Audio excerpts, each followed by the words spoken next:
आज बात करते हैं महाराजा सयाजीराव गायकवाड़ और उनके गुरु, उनके प्रशिक्षक, उनके मार्गदर्शक राजा टी माधवराव की।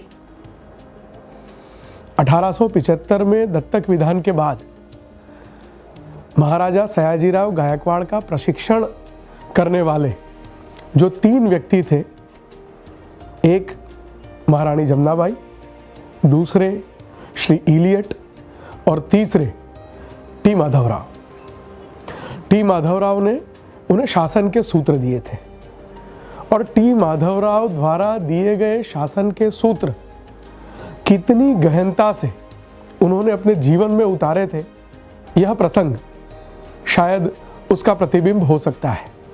टी माधवराव वडोदरा राज्य के लिए एक बहुत बड़ा वरदान थे, परंतु वे एक बहुत बड़े अंग्रेज भक्त भी माने जाते थे। ब्रिटिशरों के प्रति उनकी श्रद्धा, उनकी आस्था, ये भक्ति की हद तक बढ़ चुकी थी और भारत के वडोदरा के महाराजा इस परिस्थिति को स्वीकार कर पाए, ये कतई संभव नहीं था।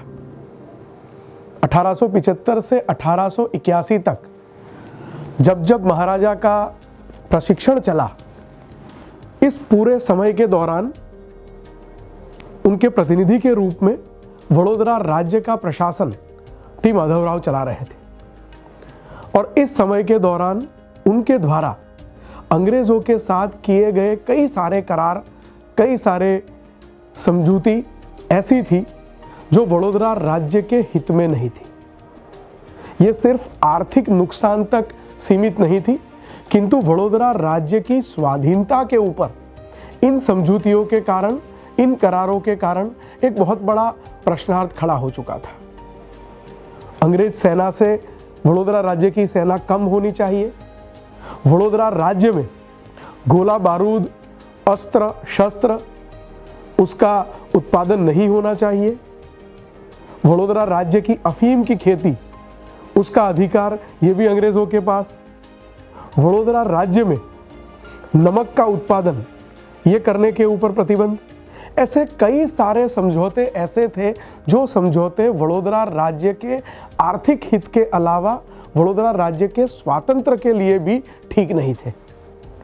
महाराजा साहब ये सब जानते थे, उनको ये सारी बातें पता नहीं थी ऐसा नहीं था, परंतु वे राजा टी माधवराव द्वारा दिए गए प्रशिक्षण के कारण ही बहुत विचक्षण होने लगे थे। अपने मन पर, अपने स्वभाव पर उनका पूरा नियंत्रण था और इसीलिए उनकी नाराजगी को उन्होंने अपने चेहरे पे और अपने व्यवहार में आने नहीं दिया था। आखिर एक ऐसा दिन आया जब महाराजा और महाराजा के प्रशिक्षक, उनके दीवान, इन दोनों के बीच में एक दरार पैदा हुई। वडोदरा राज्य का एक कैदी हत्या के आरोप में उसको फांसी की सजा हुई।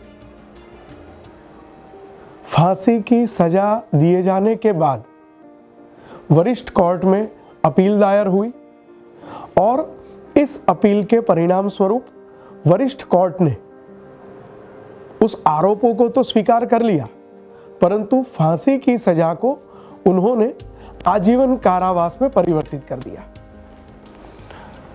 आजीवन कारावास में यह सजा परिवर्तित होने के बाद महाराजा साहब के पास इसके अंतिम निर्णय के लिए भेजा जाना था। दीवान राजा टी माधवराव ने अपना स्पष्ट अभिप्राय वरिष्ठ कोर्ट के निर्णय को मान्य रखने के पक्ष में दिया। महाराजा ने जो निचली कोर्ट थी, उस कोर्ट के फांसी की सजा के निर्णय को मान्य रखने का निर्णय लिया। दीवान साहब ये सहन नहीं कर पाए। 18 सितंबर 22 सितंबर 1882 को राजा टी माधवराव 6 महीने के लंबे अवकाश में चले गए और यह लंबा अवकाश जिस दिन समाप्त हुआ उस दिन उन्होंने अपना त्याग पत्र भेज दिया। वडोदरा के विचक्षण महाराजा ने उस त्याग पत्र को तुरंत स्वीकार करके नए दीवान की नियुक्ति कर दी। महाराजा साहब स्वयं चाहते थे कि टी माधवराव त्याग पत्र दे, पर उनका त्याग पत्र उनके स्वमान के साथ आना चाहिए। अपने प्रशिक्षक को, अपने गुरु को अपमानित होकर विदा करना यह महाराजा साहब को मंजूर नहीं था। परंतु राजा टी माधवराव के कई सारे कदम वडोदरा राज्य के हित में भी नहीं थे और इसलिए उनका दीवान के पद पर रहना भी वडोदरा राज्य के हित में नहीं था। स्थिति ऐसी निर्माण हुई या स्थिति ऐसी निर्माण की गई कि दीवान साहब को त्याग पत्र देना पड़ा। उसके बाद भी आजीवन राजा टी माधवराव के साथ महाराजा साहब के व्यक्तिगत संबंध रहे। उनके बीच पत्र व्यवहार भी चलता रहा। महाराजा साहब जहां जाते थे वहां पर सार्वजनिक रूप से उनके जीवन में राजा टी माधवराव के योगदान को वो हमेशा याद करते थे और वे जिस श्रेय के अधिकारी थे, ये श्रेय उनको हमेशा मिलता रहे, ऐसी महाराजा साहब ने चिंता की थी।